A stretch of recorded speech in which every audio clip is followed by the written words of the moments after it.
আমাদের যে জল জীবন মিশনের কাজগুলো আমরা করি দীর্ঘদিন ধরে, সেই টাকা পয়সা সমস্ত বিলপত্র পড়ে থাকা সত্ত্বেও পেমেন্ট হচ্ছে না বলেই আজকে এই আমাদের অবস্থান বিক্ষোভ যেতে বাধ্য হলাম। এর আগের দিনও আমরা একটা ডিএমের কাছে স্মারকলিপি দিয়েছিলাম, এখানেও স্মারকলিপি দিয়ে একটা অবস্থান বিক্ষোভ করেছিলাম। এছাড়াও আমাদের গত 2 বছর আগে পঞ্চায়েত ইলেকশন, তার সমস্ত পেমেন্ট এখনও অবধি স্তব্ধ হয়ে আছে। তারপরে লোকসভা ইলেকশনের বহু টাকা আমাদের সব ঠিকাদারদের পাওনা, এখনও অবধি একটা পয়সা কোনো ঠিকাদার পাইনি। তা সত্ত্বেও আমরা যে ঘর ঘর জল, যে জল জীবন মিশনের যে টাকা, সেই টাকা আজকে 1 বছর ধরে, গত বছর লাস্ট কোয়ার্টারে টাকা অ্যালটমেন্ট হয়েছিল সেন্ট্রাল গভর্নমেন্ট থেকে, তারপরে এখনও পর্যন্ত 1 পয়সাও অ্যালটমেন্ট হয়নি। সেই অবস্থায় আমাদের কাজকর্ম চালিয়ে যেতে আমাদের খুব অসুবিধা হচ্ছে। তা সত্ত্বেও আমরা কাজকর্ম এখনও যেগুলো সামনে আর্জেন্ট বেসিসে যে কাজগুলো না করলে নয়, প্রত্যেকটা বাড়িতে জল পৌঁছে দেওয়ার স্বার্থে সেই কাজগুলো আমরা করতে বাধ্য হচ্ছি। তারপরেও কতজন আপনারা এরকম আছেন যাদের আমাদের সারা জেলা জুড়ে 150 কম বেশি ঠিকাদার, এবার তার সাথে আরও সাব যে ঠিকাদার যারা কাজ করে মাঠে লেবার, সামনে ঈদ, এই মুহূর্তে টাকার অ্যামাউন্ট এই মুহূর্তে আমাদের বারাসাত ডিভিশন 117 কোটি টাকার মতো বিল আপলোড করা আছে, আরও বাকি আছে, প্রচুর বিল পড়ে আছে। তা সত্ত্বেও 117 কোটি টাকার মতো আনুমানিক বিল আপলোড করা আছে। তার মধ্যে গতকাল একটা খবর পেলাম, এখন এসছে কিনা জানি না, 14 কি 13 কোটি টাকার মতো বারাসাত ডিভিশন পেয়েছে। এবার সেই পয়সাটাও আমাদের পক্ষে সাফিসিয়েন্ট নয় জানাবে, কিন্তু আমরা ব্যক্তিগতভাবে আমরা কেউ জানাতে পারি না, যেহেতু আমাদের দপ্তরের কাছে পাওনা কাজ আমাদের পিএইচই দপ্তর করিয়েছে।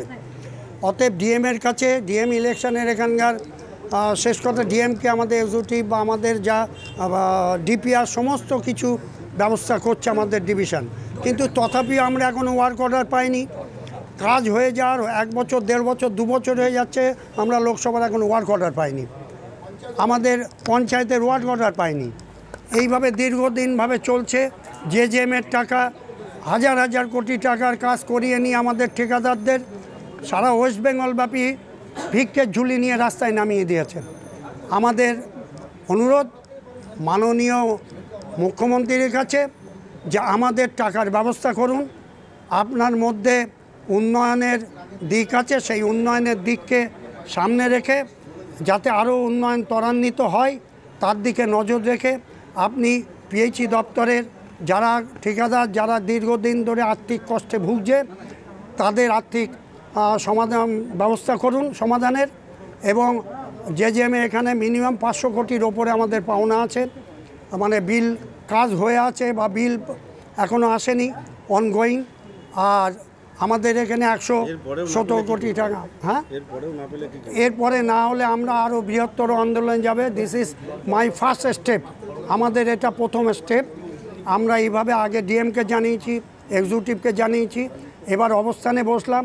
এরপরে না আরও বৃহত্তর আন্দোলনের দিকে যেতে বাধ্য হব আমরা, আমাদের জীবন বাঁচানোর তাগিদে।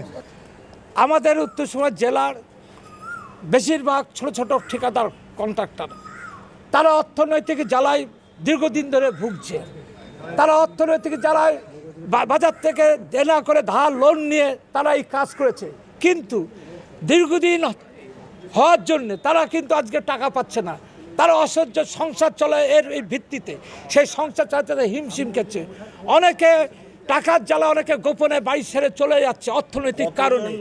কর্মী টাকা পাবে আর কত টাকা? ওই 100, আমাদের যতগুলো মেম্বার, আমাদের 170 জনই মেম্বারই এই অবস্থায় দাঁড়িয়ে আছে। তাতে প্রায় আমাদের প্রায় 500 কোটি টাকার উপরে। ইলেকশন, পঞ্চায়েত ইলেকশন আজ 3 বছর হয়ে গেছে, পঞ্চায়েত ইলেকশনে কোনো টাকা পাইনি। কেন পাইনি? পঞ্চায়েত লোকসভা কেন পাচ্ছি না? কোনো উত্তর নেই, সদুত্তর নেই। সেই মেনটেনেন্স তো জেজেএমের সমস্ত টাকা বিষয়গুলো আটকে আছে।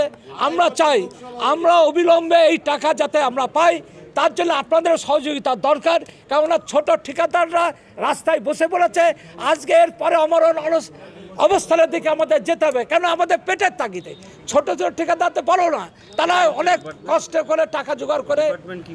ডিপার্টমেন্টে কোনো সদুত্তর কেউ দিতে পারছে না। আমরা এর আগে ডেপুটেশন দিয়েছি, ডিএমের কাছে দিয়েছি, আমাদের এখানকার মানে এক্সিকিউটিভ ইঞ্জিনিয়ার কাছে দিয়েছি, তারা কোনো কিছু কোনো সদুত্তর পাচ্ছি না। এরপরে সারা রাজ্যগতভাবে আমরা দিয়েছিলাম, সব জেলাগত। এরপরে না হলে আমরা চিফ ইঞ্জিনিয়ারের কাছে গণ অবস্থান করব।